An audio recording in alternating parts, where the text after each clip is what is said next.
Dalam Bapa dan Putra dan Roh Kudus. Amin. Allah Tritunggal Maha Kudus, puji syukur kami aturkan kepadamu, bahwa Engkau selalu memelihara gerejamu, memelihara kami, dengan kasih yang melimpah, dengan memberikan orang-orang yang cocok sesuai dengan kebutuhan zaman. Semoga kami juga menjadi saksi kehidupan Kristus dimanapun kami berada. Terpujilah namamu kini dan sepanjang masa. Amin. Para saudara, Petrus sebagai pemimpin para rasul memimpin para rasul untuk mencari pengganti dari Yudas Iskariot yang telah mengkhianati Yesus. Dan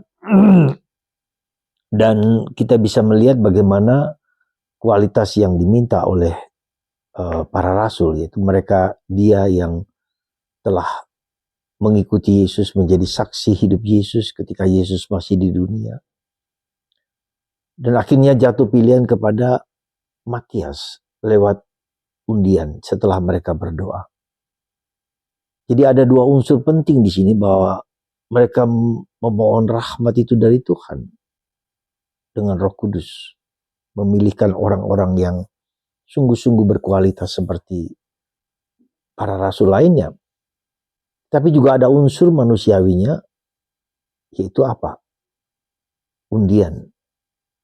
Dan itu yang bisa kita lihat di dalam pemilihan paus yang baru lalu, dan setiap pemilihan juga entah uskup, entah imam, untuk tugas-tugas tertentu, ya. Mereka mohon, atau kita semua mohon dari Tuhan supaya mendapatkan orang yang pantas dan layak untuk tugas-tugas yang mulia dan luhur itu. Tapi secara manusiawi juga pasti ada usaha-usaha dari orang-orang tertentu yang dengan pikiran jernih untuk melihat tugas dan tanggung jawab ini dengan sebaik mungkin. Karena itulah maka saudaraku terkasih dalam Kristus, kita bersyukur memiliki gereja yang secara hierarkis, ya, paus, kardinal, uskup, imam, diakon. Jadi tetap hierarkis ini tetap penting untuk menjaga apa? Menjaga otentisitas, keaslian, untuk menjaga supaya karya keselamatan ini, ya, dijaga dari pengaruh-pengaruh yang tidak benar, tidak baik, ya, entah itu bid'ah, entah itu pikiran-pikiran yang yang sesat atau tidak berbeda dengan ajaran gereja atau ajaran Kristus, ya.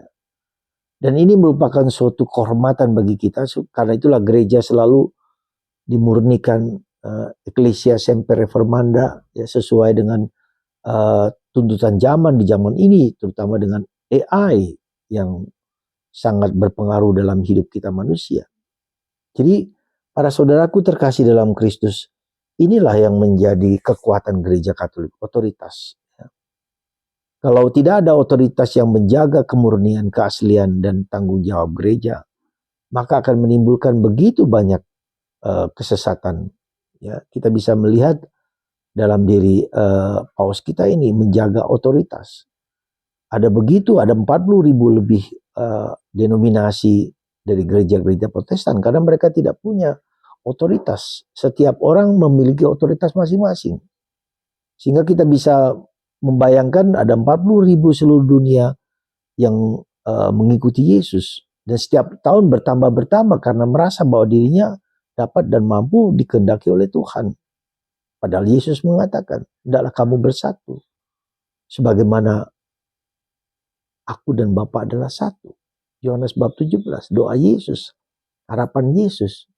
Bahkan harapan Yesus ketika sebagai gembala dan domba, ada domba-dombaku yang bukan dari kelompok ini, tapi kelompok lain yang juga harus kubimbing, kutuntun, ya. Dan juga mereka juga harus menjadi bersatu di dalam satu gembala. Inilah harapan Yesus yang sampai sekarang ini masih belum dapat terjadi, tetapi di gereja Katolik semua menyatu, ya, dalam kesatuan. Jadi pentingnya kesatuan bukan hanya kebersamaan, tapi kebersatuan. Entah kebersatuan iman, kebersatuan hati, pikiran dan perasaan. Sehati sepikir dengan perasaan. Dan itulah Yesus mengatakan gembala yang mengenal domba, domba mengenal gembala. Ya, kita semua memiliki relasi yang akrab dan mesra dengan Yesus sebagai gembala dan kita domba-dombanya. Apakah Anda dan saya mendengar suara gembala? Mungkin ini pertanyaan yang harus kita pikirkan dan kita renungkan. Apakah aku mendengarkan suara gembalaku? Yesus pasti mendengar suaraku. Tapi apakah aku mendengar suara gembalaku? Pertanyaan yang perlu kita renungkan bersama. Apakah aku mempertahankan, mengusahakan perdamaian, mengusahakan persatuan, mengusahakan cinta kasih bagi kelompok-kelompok kita, ya, dan di mana kita juga terbuka terhadap segala kemungkinan domba-domba yang di luar domba ini, ya, di luar kandang ini. Entah itu orang beragama non-Katolik atau ya non-Kristen atau orang bahkan yang tidak beragama sekalipun, seperti yang ditunjukkan oleh Paus Fransiskus yang pasti akan dilanjutkan juga oleh Paus kita yang sekarang, Paus Leo ke-14. Semoga kepemimpinan Paus Leo ke-14 sungguh-sungguh mencerminkan harapan Kristus di dalam gereja kita. Kita bersyukur, berterima kasih, dan mendoakan terus Paus-Paus kita, pemimpin kita, apapun yang terjadi. Tuhan memberkati kita semua. Bapa, Putra, dan Roh Kudus. Amin.